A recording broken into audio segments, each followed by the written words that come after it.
Good afternoon, BA. What update, if any, can you give us on Mike Evans' MRI? And with a short week, is there any realistic chance he could play? Yeah, the MRI showed no structural damage. It was a hyperextension, and he had just saw him in the training room a little while ago. He does very, very little swelling, and he'll be day to day. And just in general, what's your reaction to playing the Redskins and to drawing the short week? And is that, it seems as if that would necessarily mean that Devin would not be able to play. It looks that way right now, and was not overly excited about that. It could potentially cost us a couple players that would play on Sunday, and we're still hoping. But Washington. When Alex Smith plays quarterback, they're a heck of a football team, and got a ton of respect for him, playing him over the years. But what he went through and how he came back is amazing. Ton of respect for Ron Rivera. Been against him in the playoffs a number of times and didn't win. And they're an extremely well-coached team, a ton of talent in that defensive front. But Alex Smith is really the key for everything. Thanks, Coach. You bet. Go to Greg Allman. Bruce, you talk about Rivera. You guys obviously one offensive guy, one defensive guy. You've gone back and forth over the years. Your teams have changed a lot since a year ago. Is there anything you'd point to from the two Bucs-Carolina games last year that you would take or would have any insight towards this game coming up this week? I think, similar defensive styles and, going back and look at what was successful, what wasn't. And, same thing offensively. There's a lot of similarities of what they do. They're a good running team. They got a great wide receiver screen game, and it's very similar to what they had in Carolina.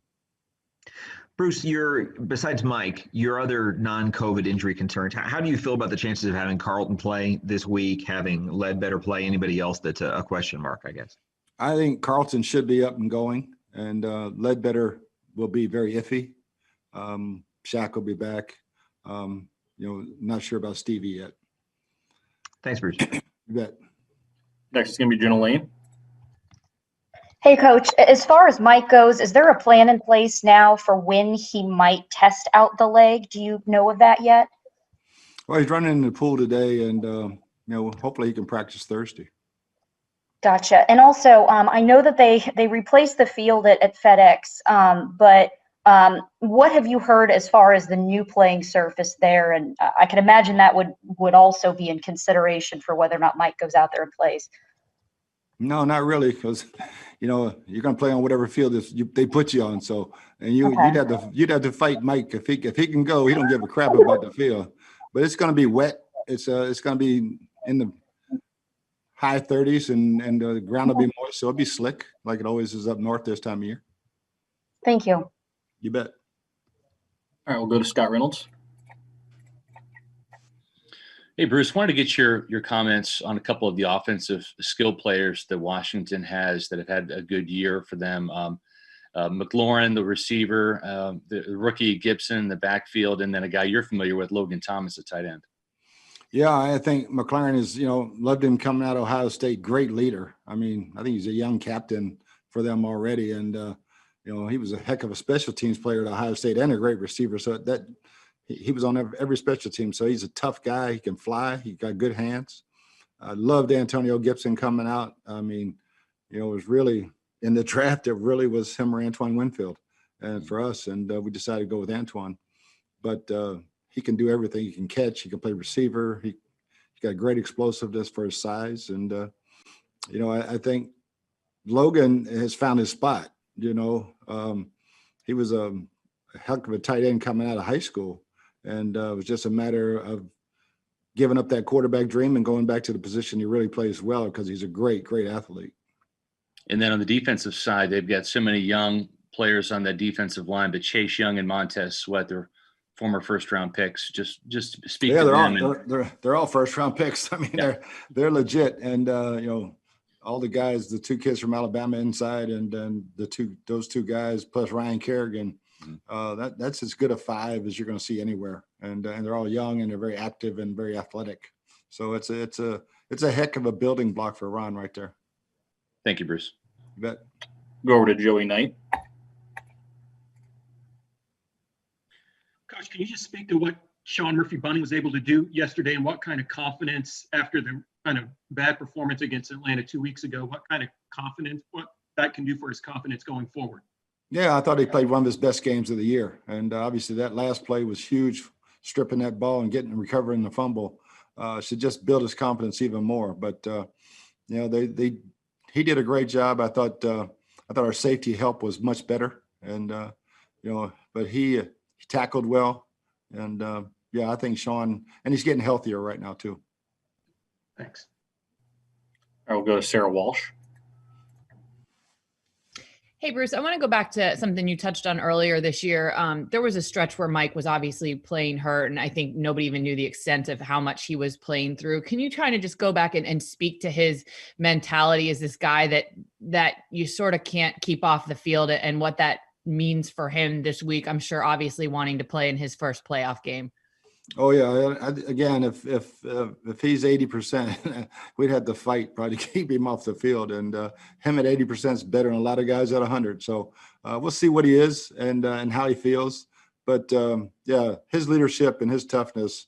When Chris was down, there was no way he was going to stay out. And he went out there on one leg and played about 3 games on one leg and still performed well. All right, we'll go over to Rick Stroud. Coming off the field last night, Chase Young was yelling, "I want Tom Brady. I want Tom Brady." He's going to get them. The teams that have given you some trouble are the ones that can rush the passer.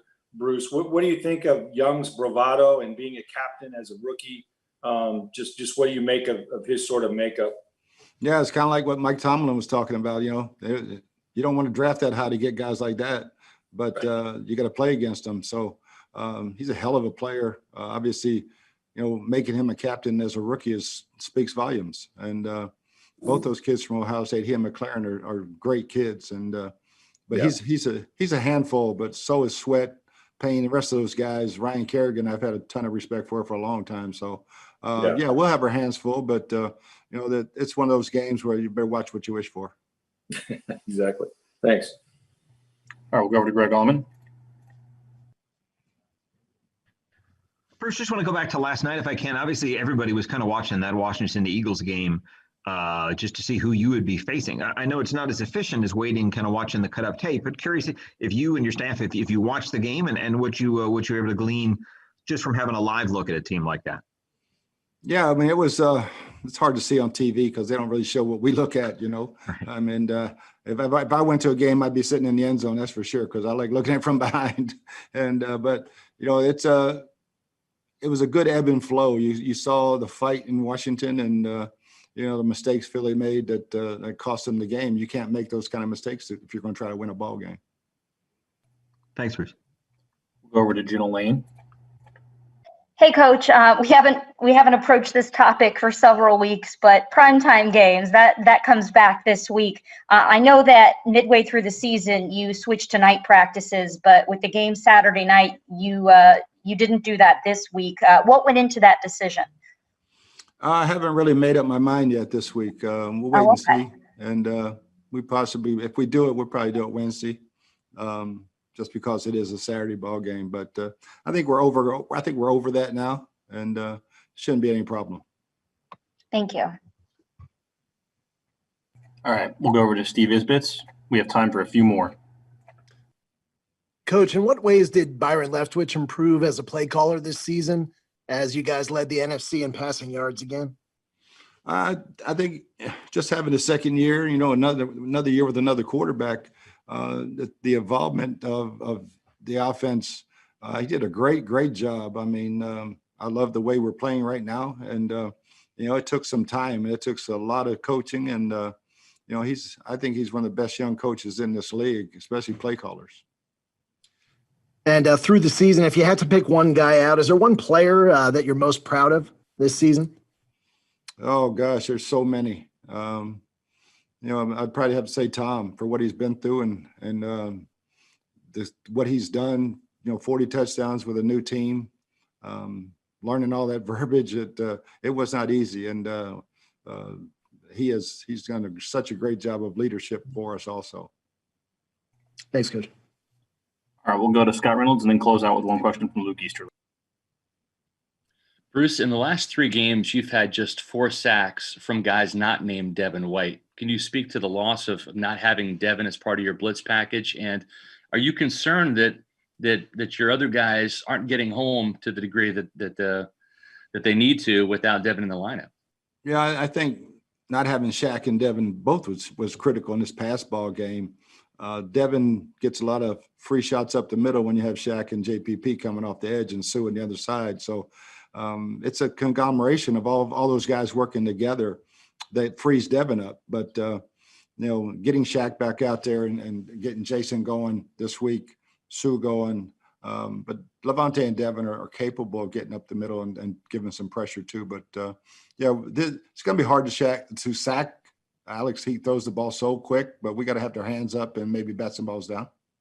And then 492 points. You're an offensive-minded head coach, the most in team history. I think you had 489 in 2015 in Arizona. Is this the highest scoring offense that you've been a part of in your history? Yeah, I think so. I'm trying to think back in Pittsburgh.